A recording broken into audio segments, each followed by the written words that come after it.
Welcome to the Leadership Melting Pot, the show where we explore the latest trends, insights, and strategies that are shaping the future of business.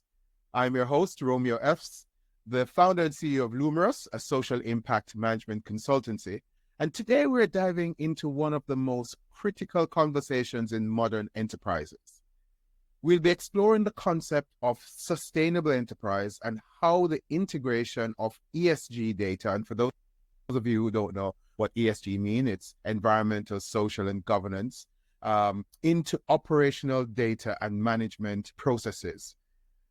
Because this is transforming how business operate around the world, because there are now a plethora of new legislations and standards, reporting standards around this. This is not just about corporate social responsibility. It's about how businesses can thrive in an era where stakeholders such as investors, workforce, customers are demanding greater transparency and accountability and resilience. So with our guest today, a fascinating guest, we will break down how ESG is evolving from a set of abstract principles like just giving money to a charity into a core strategic driver that directly impacts a company's financial performance, reputation, and in fact, long-term growth. So if you're interested in learning how sustainable practices guided by solid data and smart management can fuel innovation and drive profitability, stick with us. We've got an exciting episode ahead, and by the end, I'm sure you'll have a much clearer understanding of how to integrate ESG into every layer of your business and can lead to real, lasting value and social change. And to help us with that today, we have David Lindop. And let me just tell you something about this individual, all right? So David is an experienced chief data officer and a technology strategist with over 30 years, although he doesn't look that old, with over 30 years of experience leading business transformation and delivering commercial outcomes with data. He's the former global chief data officer at EY, where he played a central part in developing the firm's data strategy for AI and pioneering an ontology-led approach to data and knowledge management.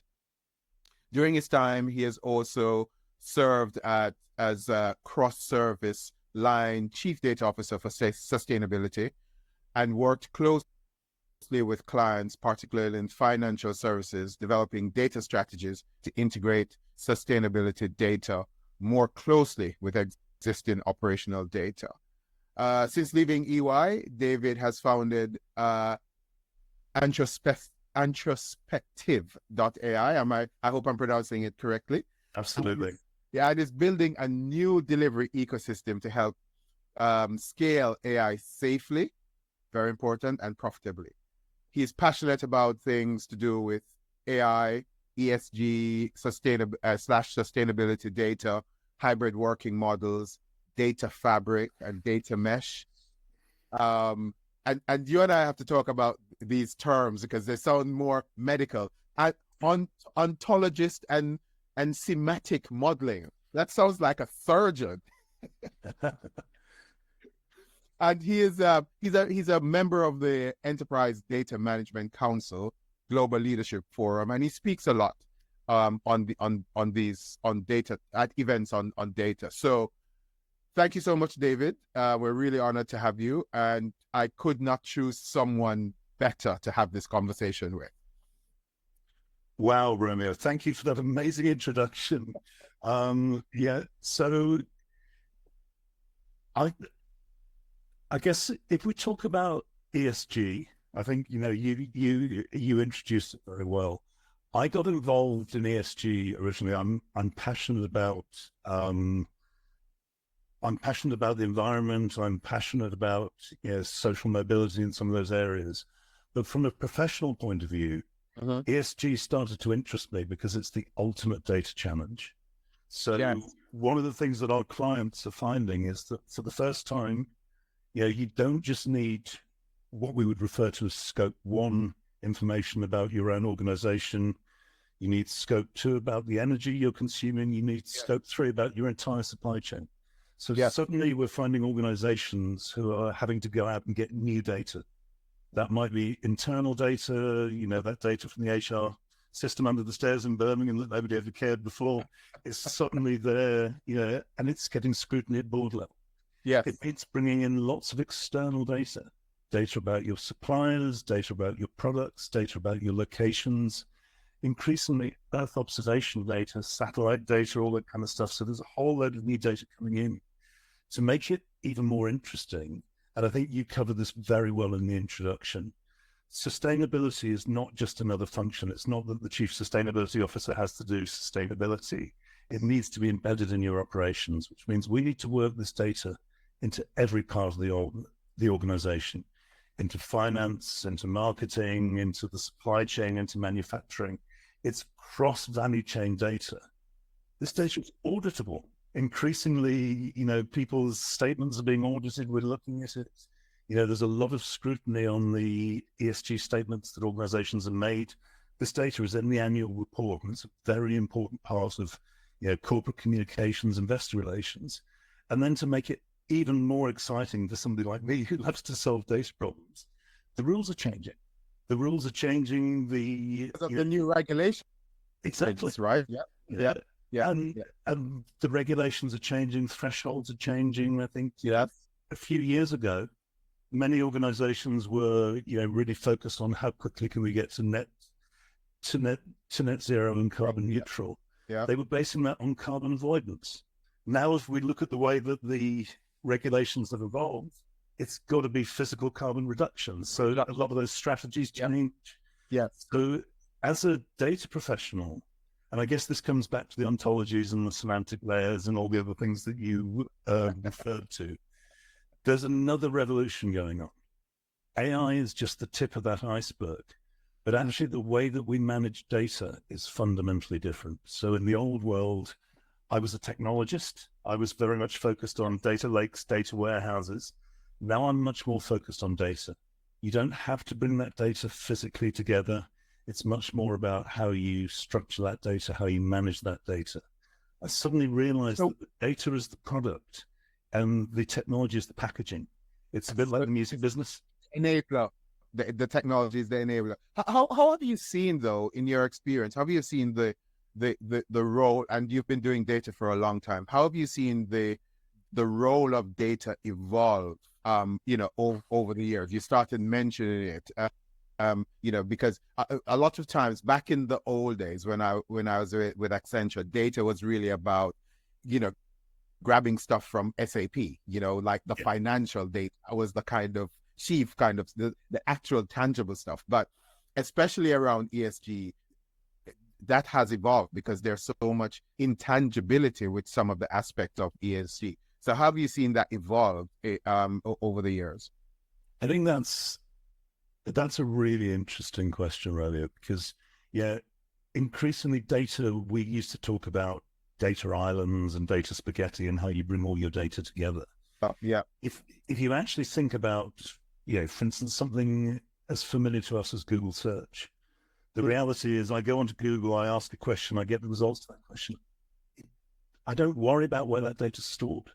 I don't worry if it's all conformed in the same data model. This is where the ontologies and things like this come. So I think, increasingly we've been talking for a long time about data being the new oil, the new gold, but we haven't really found a way to unlock that. I think, in a previous life, I was in the music industry. I was very, very briefly, the chief executive for a record company. I learned we have a lot to talk about, David. I was involved in the music and entertainment industry as well. So you'll pick up that in another conversation. It wasn't a terribly successful business, Romeo, although I learned a lot. I think one of the things I learned was that we thought the CDs back then were our product. And the CDs were never the product. The music was the product, and the CD was the packaging. And I think if you look at how the world's evolved into streaming, content is king. And in a business context, the data is the content. It might be an SAP, it might be an Oracle, it might be a Microsoft, it might be an Amazon. It doesn't matter. What actually matters is the data. The technology is becoming increasingly a commodity. You need the technology. You need a way to distribute the content. Yeah. You need a way to get the music to the end user. Right. But if that changes, the music's still there. I may be listening to Jimmy Cliff on vinyl. I may be listening on CD. I may be, listening on streaming. It doesn't matter. It's the music. Yes. And the same thing as the data. The data endures. We're now going back, particularly with sustainability. And we're trying to build baselines, and we're getting lots of data from lost operational systems and bringing it all together. We're getting data from third parties. And in the old world, we would have tried to bring all of that data into one place, structure it, build a massive galactic data warehouse. With the new tools we have, we don't have to do that. Actually, we can bring that data together in real time. We can leave it where it is. And increasingly, I think that's the answer.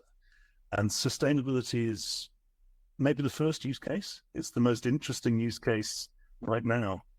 But the technology that we're starting to look to bring in this structured, unstructured, internal, external data with variable qualities, variable formats, we can actually bring that back into the rest of the enterprise. And we can use that to unlock and manage our data more carefully. And AI is definitely part of that answer as well. So what are some of the so we're going to go into the technology a bit later, but I think some of our audience would be concerned about when we talk about key operational data. What are some of these key operational data that companies could focus on when they're aligning their data structure to ESG principles? What do you think some of those would be? I mean, it's very industry specific. I think if you look at my background coming from consulting, yes, a huge amount of our emissions were driven by travel. So if we looked at things like our flight information, understanding the carbon impact of flights we took, that's a significant amount of what we were doing. Mm-hmm. Mm-hmm. If you look at financial services, where I've spent a lot of time as well, financed emissions is a very important part. So understanding, your green asset ratios, are you lending to green businesses? That data has to be integrated into the operational systems. For manufacturing, it's very much about the supply chain. It's about bills of materials. Ultimately, it covers the whole enterprise. I think one area which is really interesting is AI. So I think we're all in the AI revolution. We're all moving increasingly to, driving our business through technology, whether it's through meetings or whether it's through the way that we do business. That has a carbon impact of its own. And if you think about the huge carbon impact of things like cryptocurrencies, but also of AI, every single prompt that you're raising is generating carbon. And I think at the moment, the amount of energy that exactly that's okay. Exactly. So I think understanding the IT, the technology that organizations consume is another huge growth area. But the point about operations is a lot of organizations quite understandably have treated this as a compliance exercise because they've had to. They've built a sustainability system on the side, which brings all this data together, understands all the regulations, and helps them produce their sustainability reports. That is a very effective way to report on your ESG performance.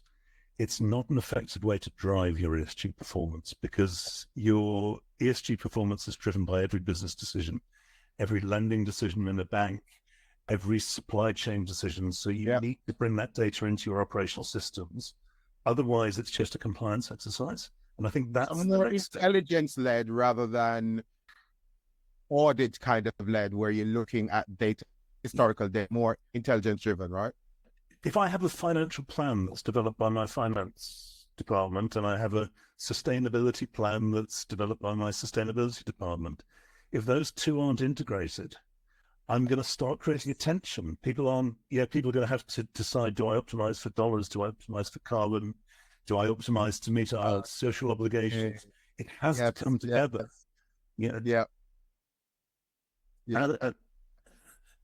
And so that's the next step. I think at the moment, we've been taking a lot of our operational data and putting it into our sustainability systems.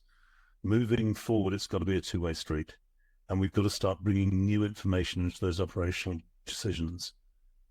And it's one of the challenges I businesses face, in terms of, connecting the financial performance with the ESG matrix, or connecting strategy with the ESG matrix. And that's something that, we do at Lumerous, help companies to say, oh, what's your strategy? And then say, okay, here are the ESG initiatives that you need to kind of drive in order to deliver on the compliance bit, but also help you to achieve your strategy.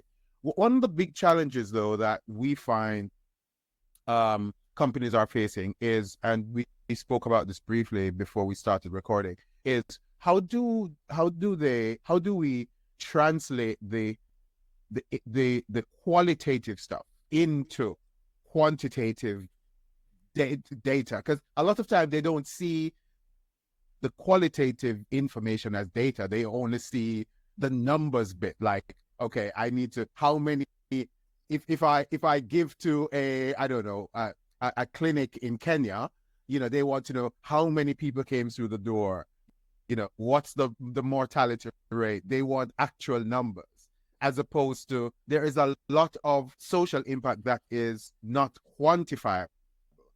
Is that a challenge, that, and how can businesses overcome that? I don't know if I'm kind of asking the question in a way you understand what I'm trying to drive at.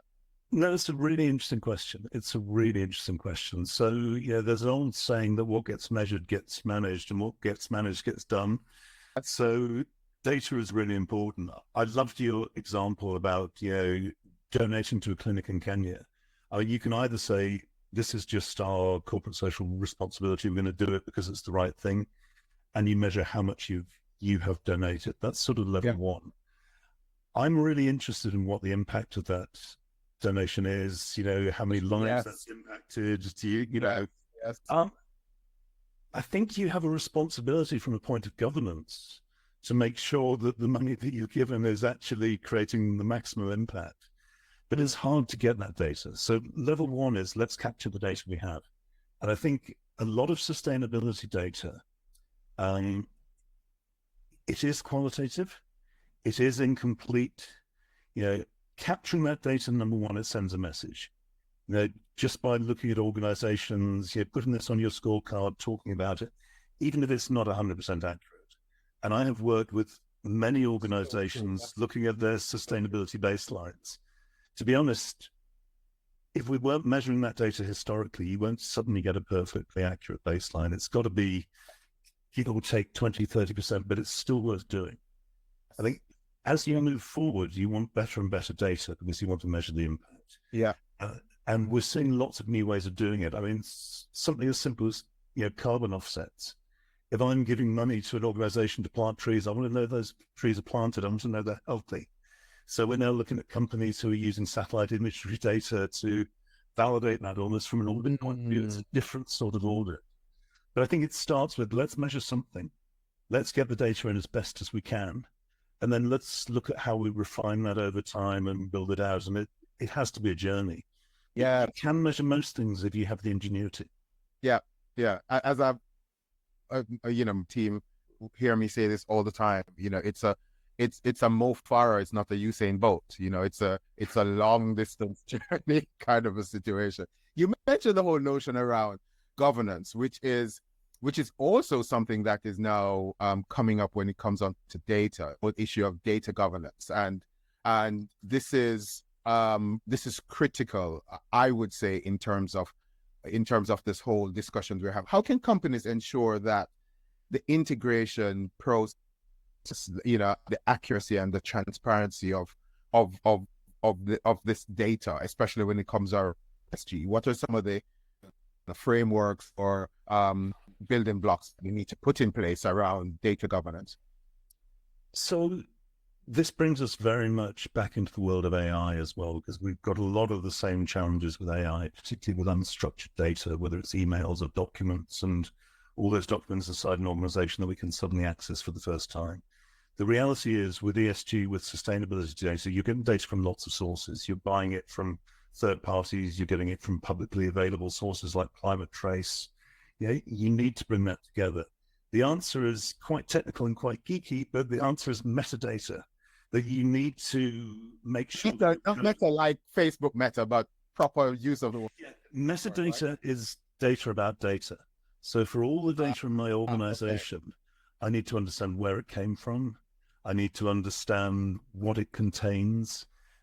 This brings back the whole piece around ontologies, that actually, if all my data is self-describing, and we'll come on to self-healing later on, but self-describing data, effectively I can have a search engine that goes out and looks for that data, and that data will say what it is. You don't try and force all of that data into one structure. You try and build an overall structure on top of that data and bring it together. It's the only way that you can look at this with the scale and the speed that we need to move to. I think this is particularly relevant to sustainability data, but from a governance point of view, if you find yourself in a mergers acquisitions point of view, you bring two organizations together, you want to be able to bring that data together very quickly. So it applies to everything. And I think this is the first major use case for a new way of doing things. The way we would manage data now is very different to how we would do it 5 years ago, but we all have a legacy, and that's understandable. I think because the sustainability data is so new for most organizations, not all organizations, but for most, it's a new way of doing things. And I think that's interesting. The other thing that I'm really excited about is using AI for data governance. So with generative AI, you can actually start reading the data, understanding what it is, generating that metadata, actually using algorithms rather than using people. Because the challenge has been, if your data isn't properly described to begin with, it's 10, 15 years work to go through and do that manually. We don't have time for that. So using AI as a way of getting our data under governance is a growing area. And the governance, so we're going to jump into the whole, new cutting edge technology a bit shortly. But the other thing around the governance, though, is because stakeholders are now demanding a lot of this transparency, right? So making sure that, and I love when you said, that let's measure where we are now. Let's baseline, and that baseline, companies can easily, it's good, this is where we are now. And so be very transparent in terms of saying, this is where we are, but this is where we want to go. I think that helps in terms of building the trust from stakeholders to say, you know what, know where you are, you can really very open and clear about it, and you kind of show us where we want to go. And that's all part of the governance process of using the data in a very ethical way. You started the discussion around technology, and I think this is something that I'm extremely fascinated about. In your experience, what you started talking about, the role of advanced technologies like AI, but there's also machine learning, there's also blockchain, there's other technologies out there. How can companies use, or how are these technologies being used to kind of help with the whole notion of gathering, analyzing, and the reporting around sustainability data? So there are lots of technologies out there. I think you mentioned a couple of things which are really interesting. So if you look at machine learning is artificial intelligence. It may not be generative AI, but I think you look at these two things together. So there are lots of opportunities to use machine learning in areas to fill in gaps, for instance. So a great example, some of the retail banks, when they were looking at the energy impact of their mortgages, they're bringing energy performance certificate data to understand what's our mortgage portfolio, which houses we lent against, what's the energy performance of those houses. It's quite an important part of financed emissions. Not all houses have energy performance certificates. It depends when they were sold, so filling in the gaps. So I know of at least a couple of organizations who've used machine learning to build up a prediction of what the energy performance of the house would be based on the configuration of the house, the location, the postcode, etc. That's a great example of where you can fill in some gaps in data. I think blockchain is really interesting as well, Romeo, because Yeah, if I look at businesses with supply chains, one of the biggest challenges is your bill of materials. And there are a number of organizations there who are looking at effectively using blockchain to create certificates, whether it's palm oil or whether it's wood that you're using or raw materials, actually using blockchain to help trace the provenance of that data through the supply chain. It's almost a certificate of authenticity that manages through different companies. So there are lots of areas there, all the way through using AI in areas like satellite chromatography, which is absolutely fascinating. So, for instance, in mining, when you decommission a mine, a decommissioned mine is potentially more dangerous than a working mine. And you've got to worry about the chemicals seeping out of it, the impact on the environment. Yes, yes. It's one of the things that we did at EY. We were actually looking at using satellite images to look at the health of the vegetation around the mine, so you can actually identify a problem. So there's all that. Now, Wow. Those satellite images are being analyzed by AI. You've got very, very granular data. We can track emissions. We can look at methane emissions, and you can do all that through satellite data. So the whole idea of using AI to analyze Earth observation data, you can basically get granular data. And I've got a lot of businesses I know in the agriculture area who are also looking at this, looking at emissions, looking at water levels, looking at flooding. All of that stuff can be done through satellite images, which are becoming more and more granular now. You can get a high definition, 5 meter square photograph, and then you need some sort of intelligence to analyze it because you cannot do it by people. There's too much data. Right. And the technology can do that can do the analysis from a photograph, not necessarily, or do they need that from a photograph? Yeah, and you can do the chromatography on it. You can do, some of the things that we can do with photographs now are incredible. So, wow. And I'm pretty sure there are new cutting edge technologies that have still not yet been developed that we'd be able to rely on to help us to kind of drive it. I mean, you mentioned the metaverse.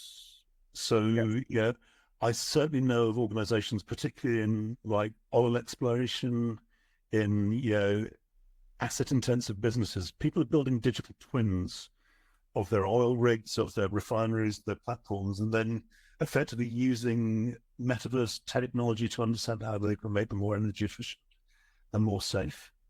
Because in the metaverse, they're kind of running a simulation of how they operate and then see. That's exactly. So really fascinating. Yes. Simulating your businesses, I think that's important. All the way through to quantum computing, which is going to give us the power to run a lot more of these things. 5G and 5G plus means that we can have smart valves on our refineries. We can have every single component is sending data back to the head office all the time. That can be data about safety, efficiency, energy consumption. So the whole idea of the connected enterprise, we have the data. It's about how you access the data and how you process that data and how you structure the data, but there's no shortage of data. Yeah.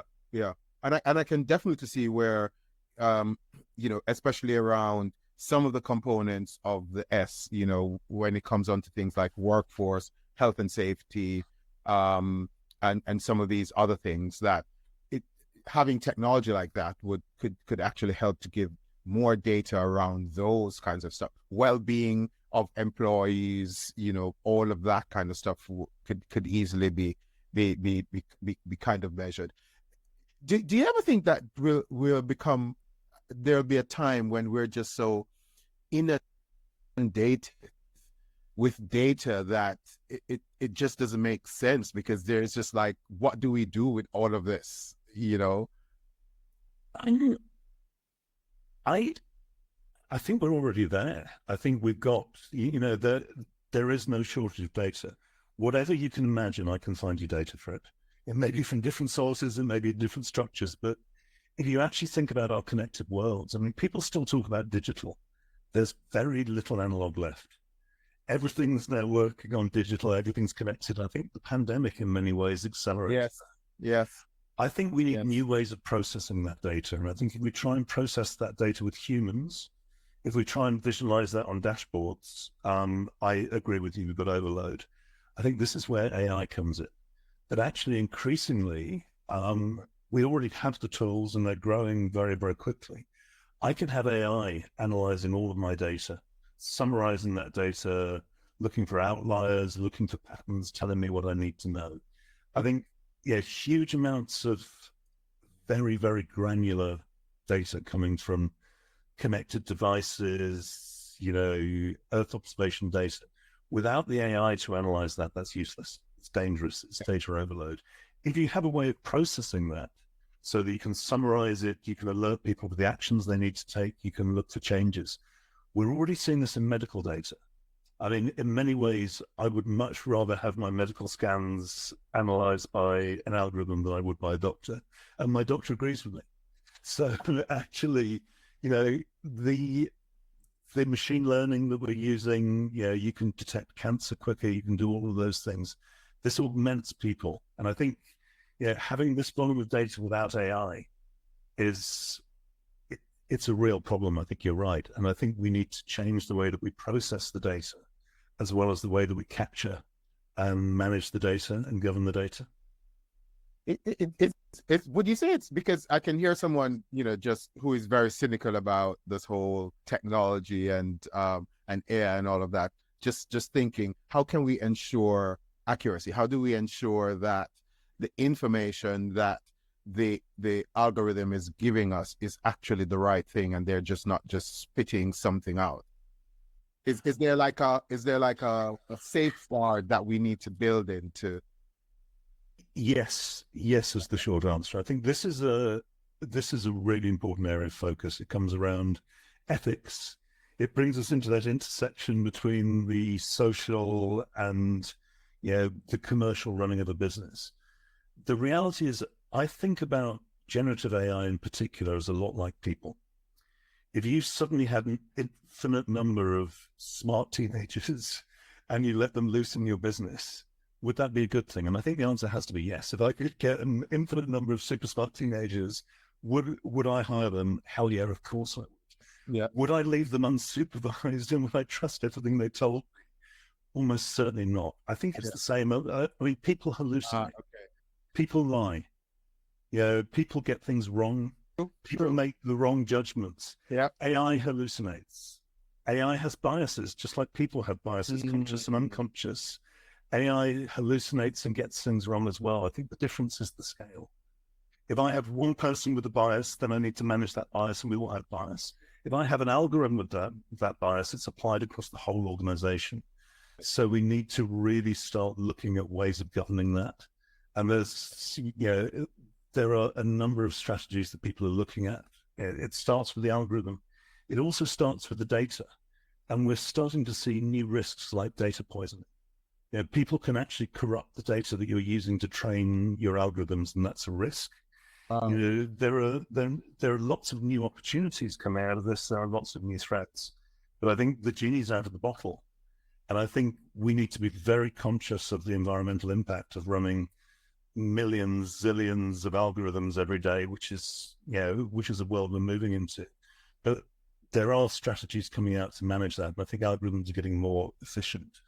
But actually, without the AI, to your earlier point, we won't be able to process the huge volumes of data that we need to really understand and get that measurable impact. Otherwise, it just becomes very, very qualitative data. And I think people don't take that seriously in the same way that they do with the granular empirical data. Yes, and especially if the AI can actually give you the data and give you some level of interpretation in terms of a description of what data is. You mentioned something a while ago which just kind of blew my mind, where you said data poisoning. That yes. Sounds like when someone, it sounds so human when when someone you take poison as a human and your entire body gets infected. And earlier in the conversation, you also mentioned the whole notion of self-healing. You see, I'm taking notes, right?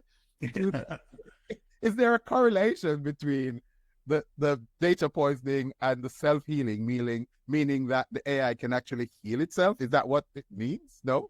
Well, so AI is a learning technology. Now, this is interesting for lots of reasons. I was actually having a meeting with another colleague earlier on, talking about this from a human point of view. So what AI is really good at doing is recreating the past. If you give it zettabytes of data, it will process that data, it will find the patterns. AI is really good at writing music, but it's not really good at writing original music.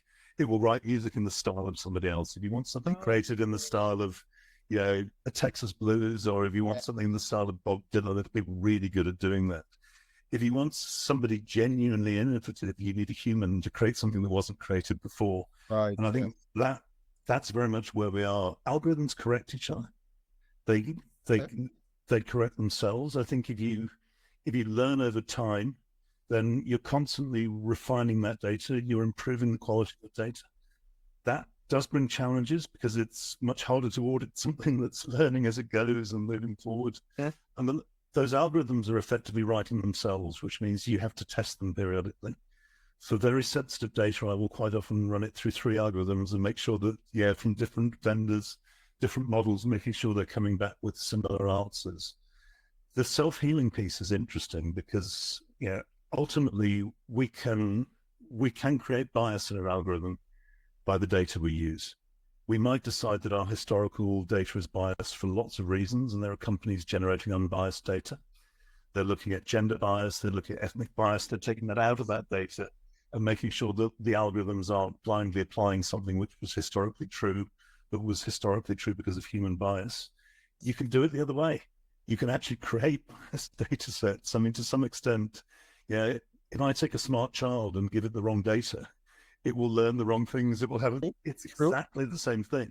True. So managing the quality, the consistency of the data that you use to train your AIs, and then monitoring that as they continue to learn and build themselves is absolutely crucial. And so we always need to monitor the outcomes. We need to understand what that is, and we need safety mechanisms around it. I think governance of AI is really important. The Terminator, concept that everybody talks about. Yes.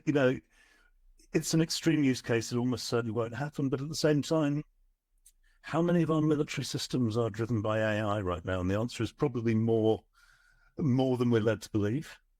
Yep. Very an AI fighter pilot will always beat a human fighter pilot in a dogfight. It's, the reaction times are faster. That's all you need. So actually, this is a major area of concern, I think, for society. How is our data being used? There's the whole areas around privacy, around all those kind of things, which we need to take that extremely seriously. And I think that's an important part of governance.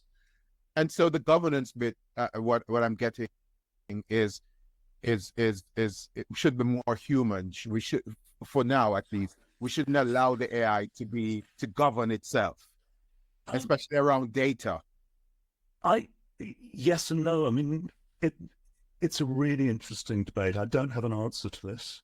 I think there are many people talking about this. I think when we talk about AI, we talk about it as if it's a thing, as if it's a single, all-powerful entity. The reality is there are lots of algorithms, there are lots of models within those algorithms. I've been doing a lot of work in terms of how we police AI with AI. And if you think about a traditional control model, we govern humans with other humans.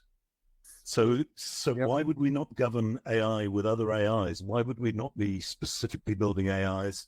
Maybe those AIs should be working on premises rather than working in the cloud. Maybe they should be from different vendors so that you don't get it. But actually, we can use AI much more effectively to police AI. You still need a human in the loop, but you probably need an adult in the loop. You need somebody who's got very strong political sense, social sense, understands the organization and directs it. But I think, we can use AI to heal AI. We can use AI to improve the quality of data. We can use AI to govern data. We can use AI to police data, and we can use AI to check the results of AI. And if you start thinking about AI as another sort of resource in your organization, some of our colleagues will be carbon-based, some of our colleagues will be silicon-based. But in my internal audit, I will have some algorithms and I will have some people. If I'm in marketing, I will have some algorithms and I will have some people. And I think we need to use the power of AI to manage, monitor, and improve the performance and the compliance of AI. Okay. Yeah. Yeah. In the way that it is also being used to improve the performance of people. I think we're definitely going to have you back to have a whole conversation around AI, because especially in there are lots of people in our clients in particular, and when I speak, they just use the term AI loosely, and a lot of times they're just thinking of ChatGPT or Copilot, right? They don't understand the depth and breadth of it, and I think that would be a fascinating conversation. But for organizations beginning this whole ESG sustainability journey, what advice would you give on how to start? How to build a data infrastructure that supports their sustainability goal? What's that kind of we spoke about start where you're at. What's that kind of first stake in the ground? So I think we've talked about a number of these things already. First of all, I think you just start. If your data's not 100%, that's okay. I think you need to learn to live with data of variable quality and data with gaps in. I think the most important message, and it's certainly something that I discuss with a lot of my clients, is a lot of this starts as a compliance exercise. Mm-hmm. Now, if you have to be compliant with regulation, then you have to be compliant with regulation. But I wouldn't look at this as a compliance exercise. I would look at this as a business exercise. There are huge benefits from a business point of view around rationalizing your supply chain, reducing your travel, all those things. I think if you think about this as a business exercise, and if you look at the compliance as the de minimis, I think that's really important. Yeah, yeah. And then start to look at not just, can I build a sustainability system? There are some amazing tools out there for sustainability reporting, but that's the tip of the iceberg. I'm interested in the iceberg. I'm interested in how, the people who are managing my supply chain make the decisions every day that are going to move me to my targets. Yeah. I don't want to develop a baseline, develop a target for 5 years' time, and then, cross my fingers and pray that we make it. I want to make sure that, which is not as strange as it seems. No, I know. A lot of organizations that do. I know. That's why I'm laughing, because that's exactly what they do. Yeah, I know. Or we're just going to write the biggest check in the world for offsets and it'll be okay. Yeah. Actually, you need to embed that into every single decision, and you need to embed that in the way that your people work. You need to, it's a culture change, it's a different way of thinking. Yes. But most of the things we do for sustainability, if you think about the scope 3 and understanding about your suppliers' emissions, that leads very quickly into third-party risk, into business resilience. There are so many benefits from having this data about your wider ecosystem and understanding this that turn into hard dollars.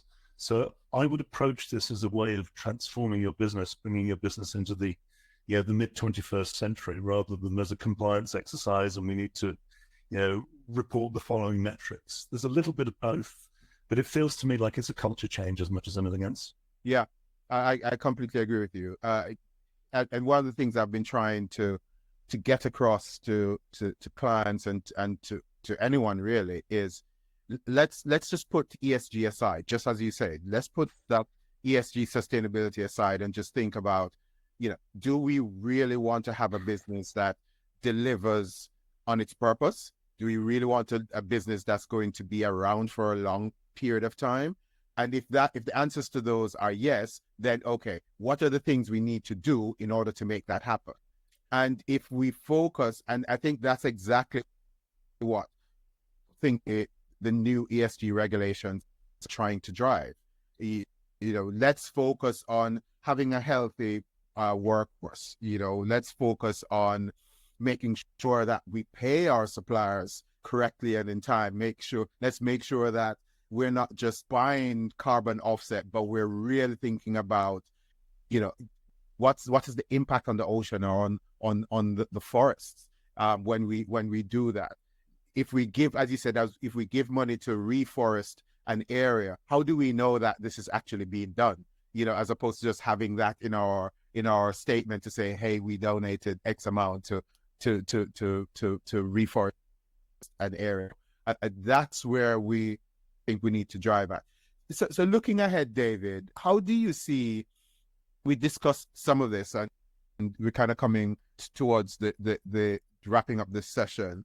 what trends should companies be prepared for, say in the next 5 to 10 years, when it comes on to sustainable data and all of that? We know we have the regulations coming, but if you had a crystal ball and you do some horizon scanning, what are some of those trends that companies should be prepared for?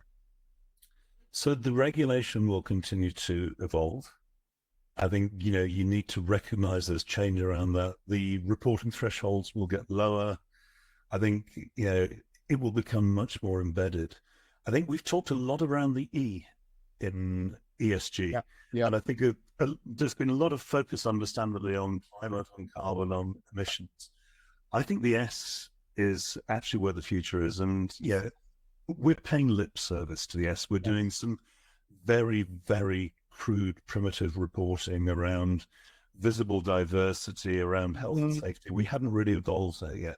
Yeah. I think, certainly in the West, we're going through a skills crisis. We're going through a huge amount of change. I think social mobility is going to be a really important area. Yes. Most organizations don't measure that. Most people. So actually the S and the G, I mean, we never talk about the G, even though, governance is dear to your heart, it's dear to my heart, but we always sort of gloss over it. But I think things like total tax contribution, which you mentioned briefly. Yes. So I think gradually, as we start to get a handle on the E, we will increasingly focus on the S and the G. I think the other thing is cost of compute. So if you look at, currently we define electricity consumption as scope 2. Personally, I think so many people are using the cloud, so many people are using data centers. We're going to have an explosion in the number of prompts going to algorithms. I think increasingly we need to look at computer usage, technology consumption. I mean, organizations like Microsoft are investing a huge amount in sustainability, but I think understanding I can reduce my travel by going on Teams meetings or video conferences. What's the power usage of that? What's the power impact? I think that will become increasingly important as we become increasingly digital. And I think AI is the answer. AI is the problem. AI is everywhere. I think, understanding the environmental impact of AI, how we reduce the climate impact of all those algorithms, and how we can use it more effectively to drive the overall sustainability gains of the business. I predict a huge growth in that particular area. Yes, wow. To be honest with you, some of those areas are areas that I didn't even think of. The whole idea of computing power, like you just kind of take that for granted. It's just like, I'm going on Google or I'm jumping on a Teams call, but if 10 million people are on Teams, right, or are sending a prompt to ChatGPT or whatever, the processing time of that server, the cooling and the electricity that's required to do that. Oh wow, I can definitely see that. And you're so right, because for us, we have an ESG consulting, but we write it little e, big S, big G, because that's where we're focusing on the S and the G, because I think we have missed a trick in realizing that we can only achieve the E when we bring the S and the G up to that same level. And so that's where we focus, and that's where we kind of help our clients in terms of how do we quantify areas around the S and the G so that they can get the reporting. So I definitely know that that's going to be a trend, and I'm looking forward to having a much deeper conversation with you around that. This has been extremely fascinating conversation. Like we could go on and on, for forever.